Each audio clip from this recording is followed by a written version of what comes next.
Θα κλείσω φυσικά με αυτό το σκοταδιστικό διήμερο που βιώσαμε τις προηγούμενες μέρες. Άκουσα εδώ από τις προηγούμενες τοποθετήσεις να εφάπτονται διαφόρων ονομασιών και αιτιών. Συνάδελφοι, πατριαρχία λέγεται και φασισμός. Αυτά τα δύο είναι. Η πατριαρχία λοιπόν οδήγησε σε αυτήν την επίθεση του Σαββάτου. Γιατί η πατριαρχία θέφει τη τοξική αρενοπότητα που ό,τι μη τυπικά διαδικό το εκλαμβάνει σαν προσωπική προσβολή απέναντι στην επίπλαστη ηθική της. Και με φασίζουσες πρακτικές, όπως είναι το λιντσάρισμα, η ψυχολογία του όχλου και η αποβολή του διαφορετικού, δημιουργούν ένα σοκαριστικό μείγμα βίας που στιγματίζει την πόλη και τη γενιά της. Τόσο με την επίθεση που δέχτηκαν τα δύο queer άτομα στο δρόμο, όσο και με την λογοκρισία που δέχεται η αφίσα της ταινίας που θα προβληθεί, «Τα δέσποτα κορμιά», που έχει δεχθεί λογοκρισία ακόμα και από τον ίδιο τον Μητροπολίτη της Θεσσαλονίκης,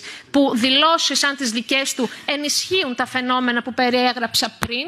Και η απάντηση, όπως δόθηκε ηχηρά χθες από τον λαό της πόλης, από τη νέα γενιά που θέλει μια πόλη πολύχρωμη, συμπεριληπτική, ανοιχτή, και δεν θα αφήσουμε σπιθαμή χώρου σε αυτή την πόλη απέναντι στον φασισμό και την πατριαρχία.